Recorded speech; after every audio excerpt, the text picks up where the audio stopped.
The palais is right up ahead. Come on.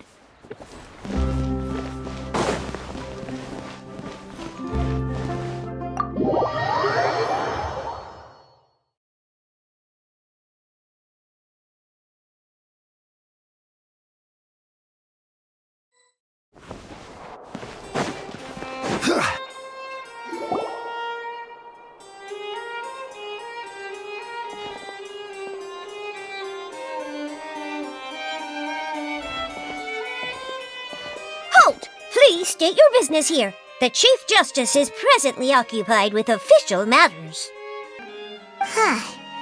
This place does look pretty heavily guarded. Guess that proves that Nervalet's files are really secure. Hey, don't you recognize us? Huh? Who are you? Just to be clear, I don't care who you are or who you might be related to. Our rules make no exceptions. See? They've got great discipline, too. Yep. Paimon can tell. If you're here just to crack jokes, I can point you towards the exit. Unlike some, we're busy, so please leave if you don't have a reason to be here. No. What I meant to say is, shouldn't you remember us from a few days ago? We were at the trial of the great magician Linny. Oh, yes, I remember. I read about it in the Steambird. You must be Linny's attorneys. It's all coming back to me now. We're here today to report and archive some information on a follow-up case. Is that even a thing? Of course. Don't worry. We're here on official business. You can trust us. All right then, I'll let you through. The Chief Justice is just inside. Thanks so much.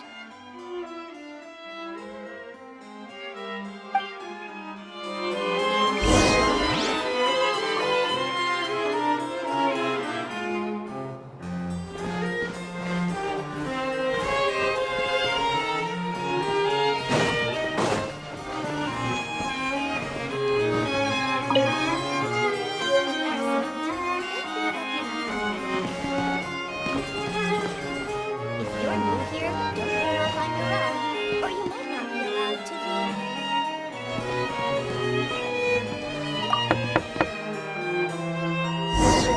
leave. Please come in.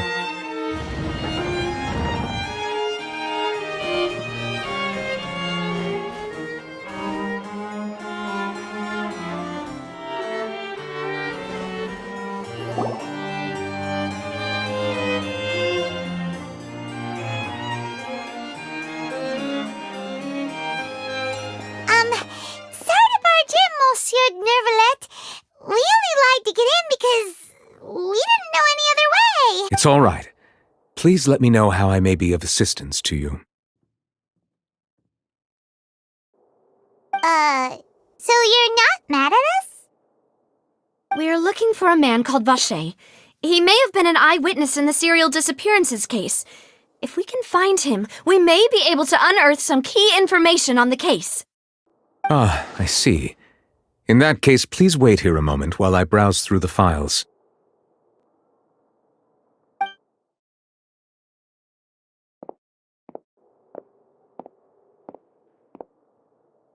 Who knew that Nervalet would be so easy to talk to?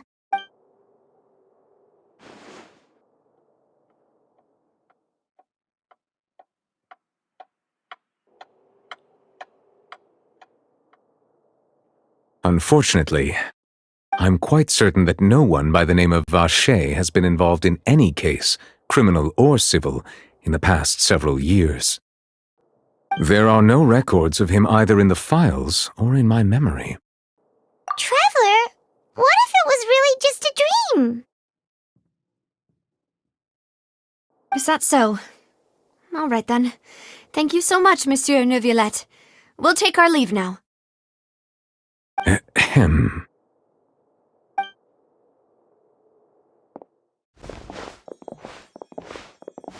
Miss Navia, I can understand how you feel. Your father, Callus, was a truly exceptional man. We deeply regret his passing. And what are you trying to say, Monsieur Neuvillette? Are you trying to console me? Extend your sympathy? Or just express some tendril of regret? No. You are not trying to do any of that. I can hear it in your voice. There's no emotion behind your words. You only said those things because you felt like you should.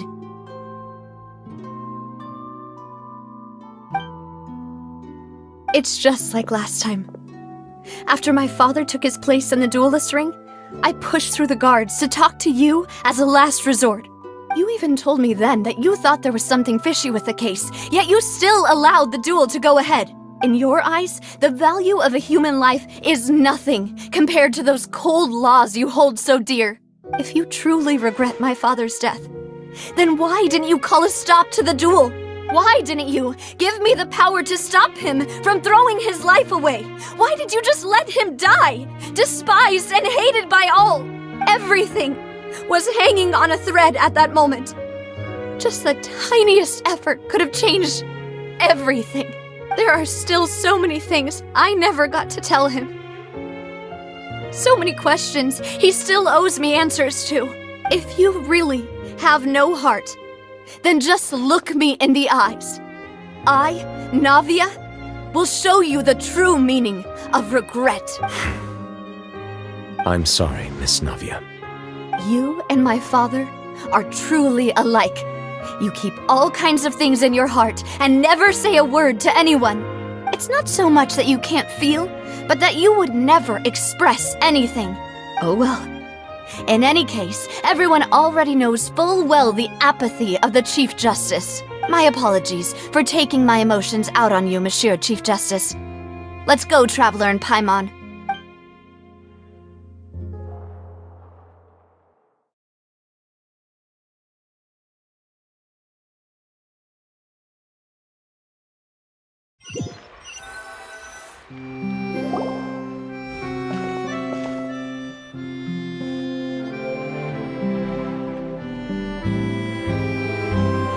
Navia, are you okay? I'm fine. Rain. It's raining. You're right. Wasn't it still sunny when we went into the building? And there shouldn't be any active trials today. How strange. Now that I think of it, on the day my father was convicted of murder, it was also raining. What is it? Did you think of something?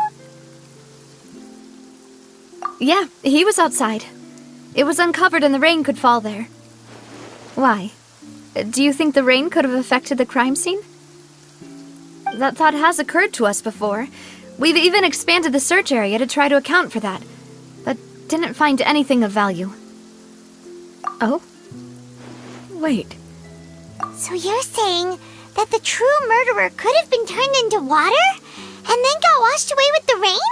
Yeah. And if that's what had happened, then no one would have believed your dad, even if he explained what he saw to the authorities. I really think I found a true genius for a partner. You're completely right. How did I not connect the dots earlier? All right, let's go to Poisson. With this new lead in mind, we'll get to the bottom of my father's case for sure. Yeah, we're gonna make progress for sure this time. Do you want to go with me now? Or do you want to head over by yourself later? Great. Let's go then.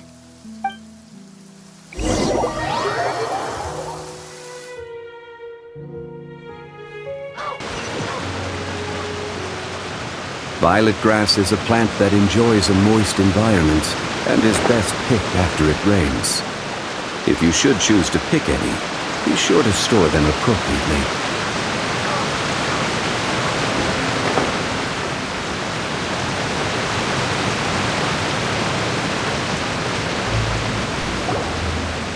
Whoa, what a huge ship!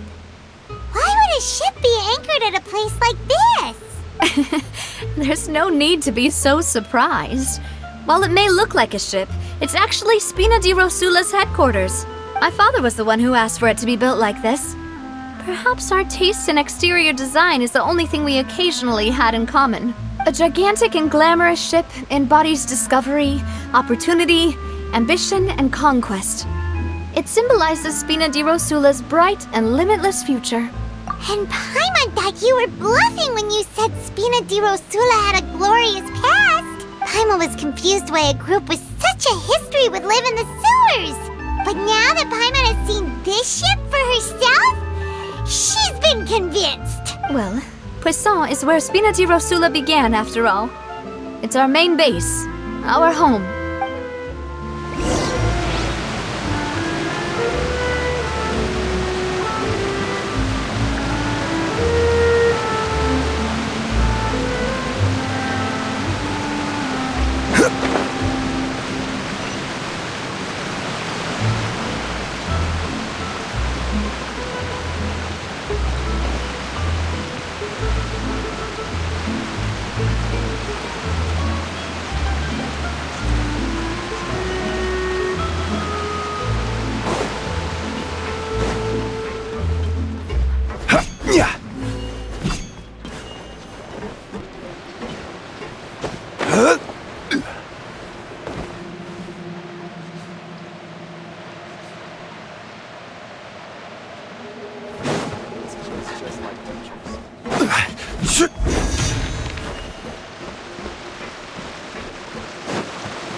We're back!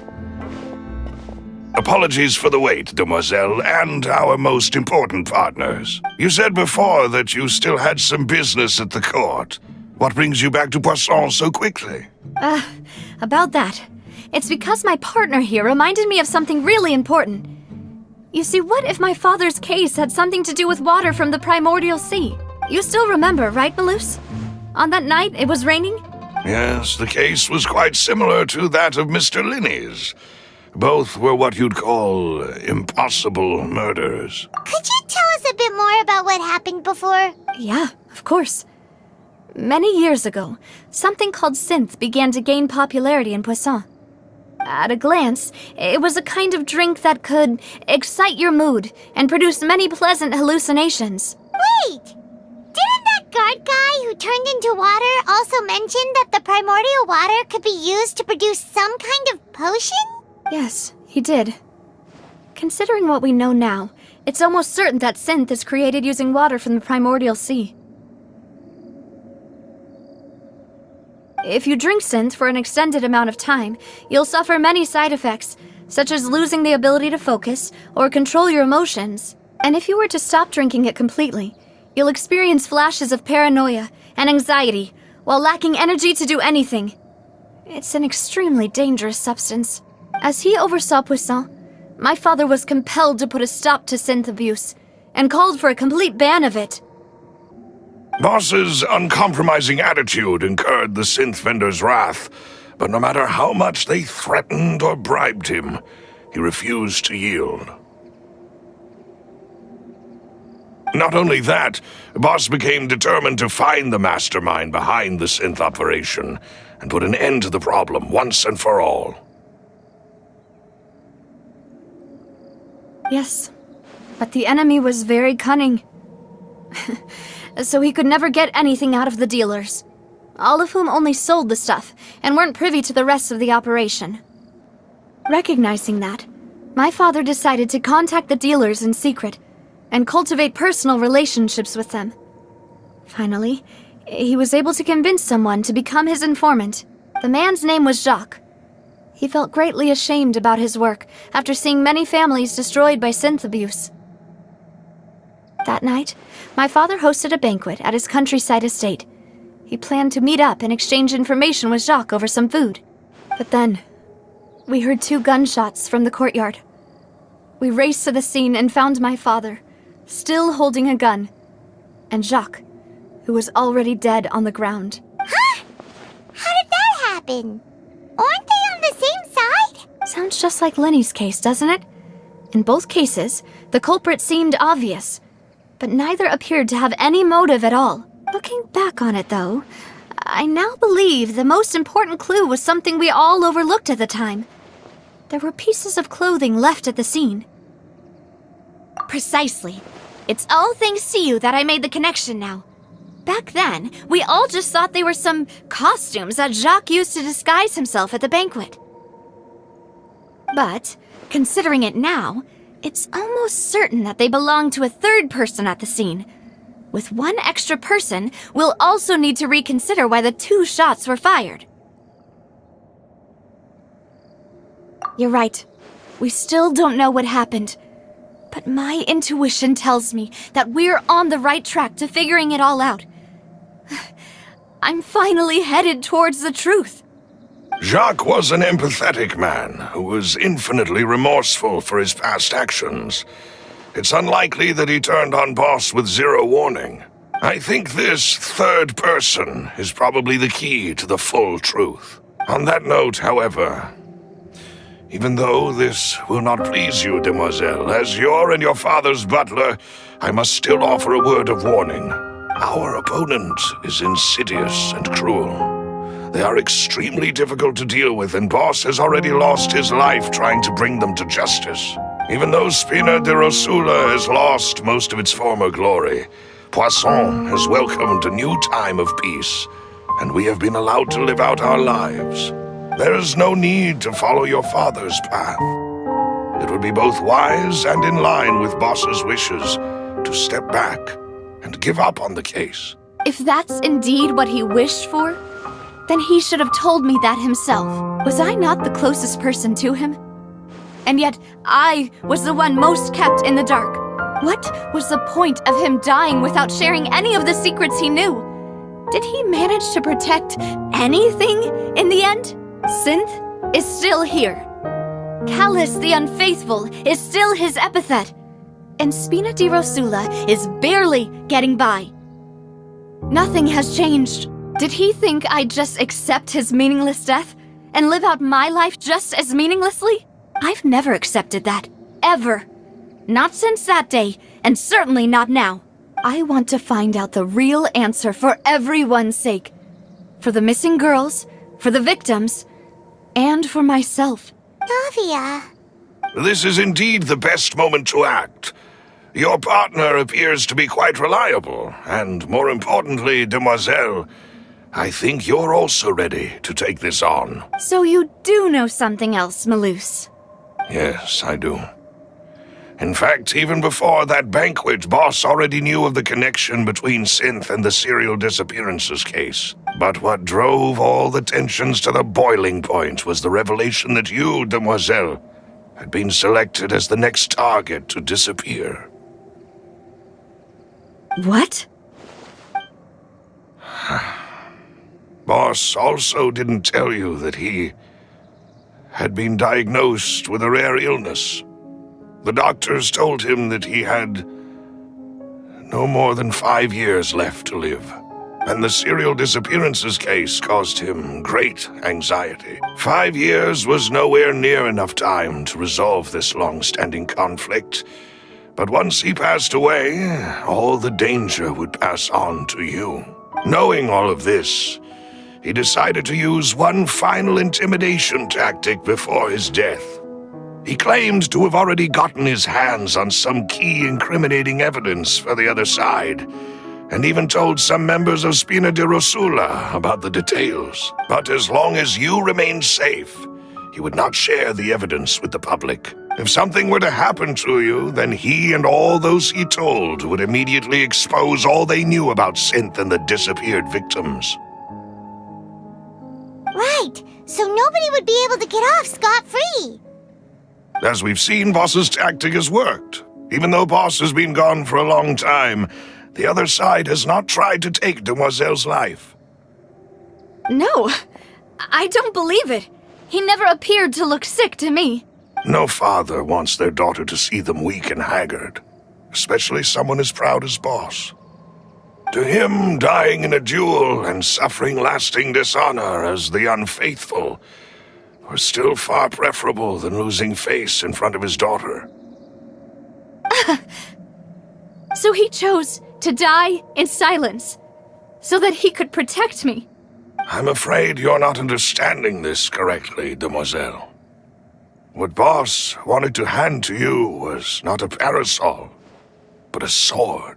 If Boss's spirit could hear you telling me that you want to find the answer for the sake of everyone involved, I'm sure he'd be extremely proud. That fool. Couldn't he have just given it to me straight? No. He might have set up everything precisely because he never thought I'd be able to understand him. Is that the amount of confidence he had in me? And what if I was never able to make it to where I am now? Yeah. I suppose that's true. With the way he'd set things up, if I had wanted, I could have just lived out my life without a care in the world. But thankfully, he rarely talked to me about complex matters, and thus understood little of me as a person. In this case, he really didn't need to give me an easy way out. Malus, what was the key evidence that he shared with you? It's the location where synth is produced. Essentially, it's the enemy's headquarters. When he was threatening the enemy, Boss didn't share the specifics of the incriminating evidence he found. But if you want to use it against the enemy, you'll still have to take several things into consideration. Why? If we know where the place is, can't we just go storming in? You mustn't forget that we're fighting against a mysterious and dangerous organization that's been in operation for decades. There's no telling what might be lying in wait at their headquarters. We also have no idea what kind of evidence we may be able to find inside, nor what people we may be able to capture. But a single visit to their headquarters would be tantamount to a formal declaration of war. The worst case would be that we leave empty-handed, but also open ourselves up to full retaliation. Then, in that case, why not work with the Fontaine authorities? Well, you saw one of them dissolve during Mr. Linney's case. We have no idea just how thoroughly they may have been infiltrated. That's true. Seems my father really had no choice. But things are different now. It should be a lot easier to prove the other side's guilt, now that we've connected Synth with the disappearances case. You sound like you've put a lot of thought into this, Malus. I am the butler, after all. I live but to serve the boss and Demoiselle's will. I've always been willing to take on any kind of risk for your sake. But considering my relative lack of ability, I've spent my time keeping secrets, performing basic investigations, and waiting for the right time to come. Thank you for all of that, Malus. Have you discovered anything new in the past few years? Let me think. One conclusion I came to is that the enemy must be quite familiar with Spina di Rosula, or at least have an informant planted here. When I announced orders to the organization's members on Demoiselle's behalf, I used to deliberately keep a few people in the dark and observe the reactions of the synth vendors. If the vendors didn't change their plans, then the individuals informed of our orders must be innocent. If the vendors packed up and fled, however, then someone must have given them the news. After several rounds of testing and investigative tracing, I've narrowed the suspect list down to 3 people. The first is Florent, Spina di Rosula's senior advisor. Huh? Florent? Yes, surprising, isn't it? He was one of the people Boss trusted the most, which which also means that he was someone who understood Boss really well. Thanks to his position within Boss's innermost circle, he always knew our upcoming plans and could thus avoid capture this whole time. There's someone else like him too. Marcel, the head of Confrérie of Cabrières. Uncle Marcel. It's a guild in Poisson. Boss helped it to grow to its current size and prominence. In the beginning, they were only reselling some daily goods, but now they're one of the richest guilds around with a lot of business connections in the city. So, they're like a sister organization of Spina di Rosula? Yes, you can say that. When we were fighting against the synth dealers, they provided us with plenty of support.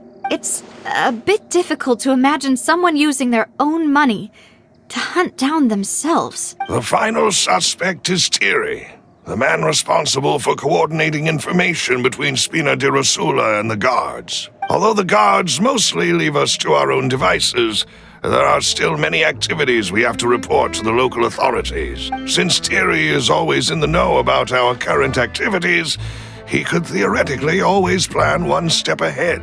I see. These are all people who I communicate with quite regularly. To think that the enemy we've been fighting against has been right next to me all along, among those I trust the most. It's almost too hard to believe. If you want to investigate them, please take every precaution to not alert the quarry. Judging from our experience, the enemy is extremely cautious. Of course. And thank you, Malus. You've provided us with a lot of great information. You're too kind, my lady. I'm just doing my duty. And before I forget, proving Boss's innocence would also mean clearing him of blame in Jacques' death. After that incident, Jacques' wife and daughter were taken into the Spina's care. They still live in Poisson today. If it might help, you could also pay them a visit. I can make the necessary arrangements. Oh, thank you so much, Malus. You really are the best. A new case awaits, my dear partner. I hope we can work together to uncover the truth and end this case once and for all.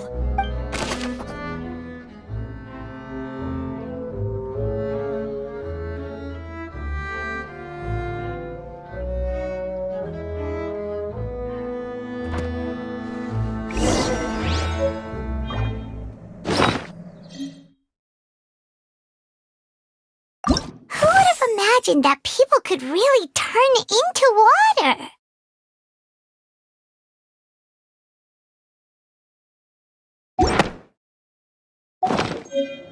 Osmanthus wine.